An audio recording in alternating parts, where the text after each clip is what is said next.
ओम शांति।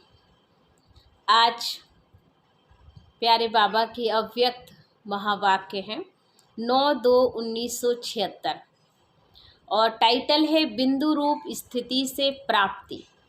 इस मुरली में बाबा ने हर एक प्रश्न उत्तर के रूप में बाणी चलाई है। तो कुछ बाबा प्रश्न करेंगे और फिर उन प्रश्नों का उत्तर देंगे। तो ध्यान से सुनेंगे कि क्या क्या प्रश्नावली बाबा ने हमारे बीच रखी है आज। तो बाबा ने कहा कि सर्व पॉइंट्स का सार एक शब्द में सुनाओ।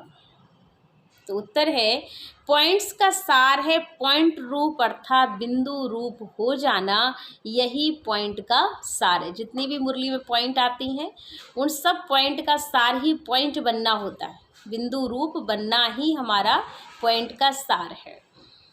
दूसरा प्रश्न किया कि बिंदु रूप स्थिति होने से कौन सी डबल प्राप्ति होती है। तो उत्तर है कि बिंदु रूप अर्थात पावरफुल स्टेज है। हमारे इस यज्ञ में सबसे पहला पार्ट ही हमने सीखा बिंदु रूप का, और ये सबसे बाबा ने का ऊंची स्टेज है, पावरफुल स्टेज है, जिसमें व्यर्थ संकल्प नहीं चलते हैं। जब बिंदु रूप स्थिति में हम आ जाएंगे तो व्यर्थ संकल्प बिल्कुल भी नहीं चलते।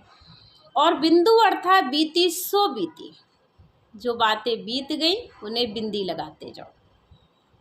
इससे कर्म भी श्रेष्ठ होते हैं और व्यर्थ संकल्प ना होने कारण पुरुषार्थ की गति भी तीव्र होगी। इसलिए बीती सो बीती को सोच समझकर करना है। व्यर्थ देखना, सुनना व बोलना सब बंद। समर्थ आंखें खुली हो अर्थात साक्षीपन की स्टेज पर होना है।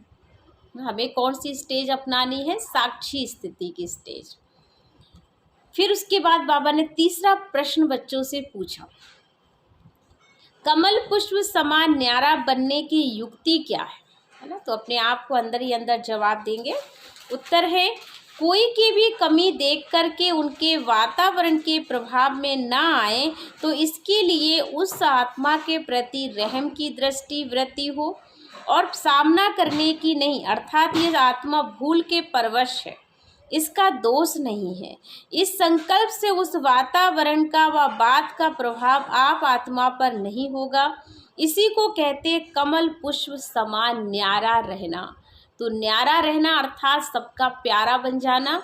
और प्यारा कब बनेगा? जब बाबा ने कहा आपकी दृष्टि उसके प्रभाव में ना आने की, बल्कि उस समय आपकी दृष्टि यह होनी चाहिए कि वो आत्मा अपने ही संस्कार के परवश है और एक परवश आत्मा पे रहम की ज़रूरत होती है, ना कि उसका सामना करने की ज़रूरत पड़ती है।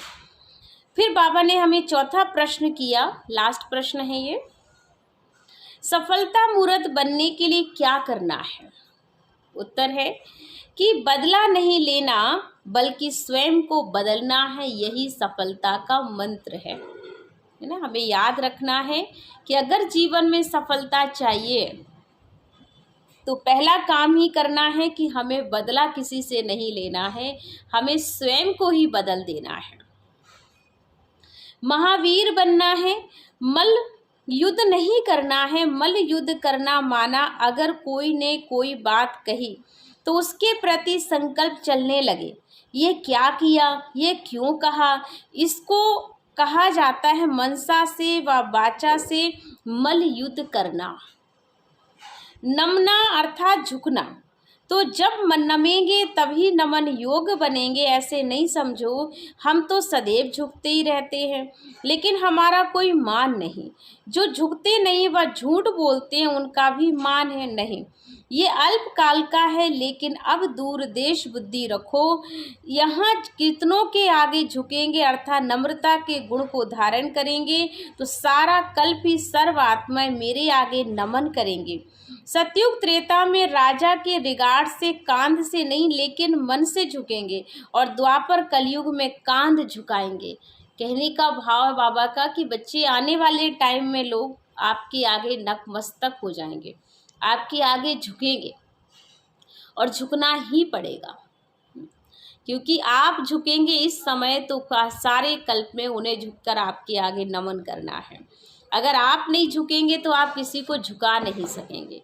इसलिए झुका हुआ पेड़ ही जो होता है वो सबको फल देता है और छाया देता है। अकड़ा हुआ जो फल है पेड़ है वो फल भी अकड़ के ही देगा और वो फल हर इंसान उसको खा नहीं सकता है। तो इसलिए हमें ध्यान रखना है कि नम्रता का गुण जीवन में धारण करना है और सबके आगे थोड़ा सा झुक के चलिए तो रिश्ते भी बने रहेंगे। अगर अकड़ के रहेंगे तो कभी रिश्तों को संभाल नहीं पाएंगे, क्योंकि रिश्तों में हमेशा ही झुकाने का कारण बन सकता है। थोड़ा हम झुक जाते हैं, थोड़ा हम नम्र हो जाते हैं तो दूसरे का भी भला हो जाता है और हमारा भी भला हो जाता है। तो ये थे बाबा की आज की लास्ट वाणी, जिसमें हमें बिंदु रूप स्थिति पर बाबा ने ध्यान खिंचाया है कि किस तरह से हम बिंदु रूप स्थिति अपना करके अपना तो करेंगे ही, लेकिन हम अनेक आत्माओं का भी फायदा कर सकते हैं। ओम शांति।